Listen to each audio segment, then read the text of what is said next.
Қоймада сақталған бидайдың ылғалдылығы 20% болған, кептірілгеннен кейін оның ылғалдылығы 15% болды. Алғашқыда қоймада 51 тонна бидай болған, кептірілгеннен кейінгі бидайдың массасын табу қажет. Ең алдымен біз қоймадағы 51 тонна бидайдың құрғақ бөлігін анықтап алайық. Құрғақ бөлігінің массасы белгісіз болғандықтан, оны X деп аламыз. Ал пайыз бойынша есептейтін болсақ, ылғалдылығы 20% болғандықтан, 100%-дан 20%-да азайтып тастаймыз. Сол кезде бұл тең болады 80%-ға.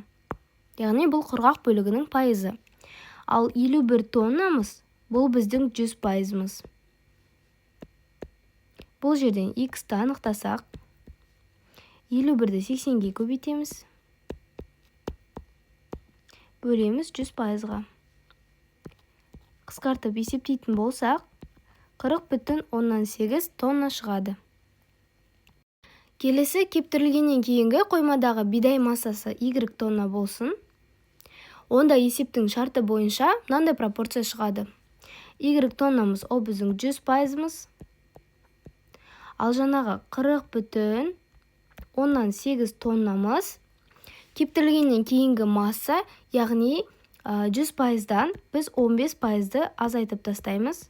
15% бұл кептірілгеннен кейінгі ылғалдылық пайызы. Бұл 85%-ға тең. Y-ті анықтайтын болсақ, 40,8 көбейтілген 100 бөлінген 85% тең болады 48 тоннаға. Жауабы кептірілгеннен кейінгі бидайдың массасы 48 тоннаға тең болды.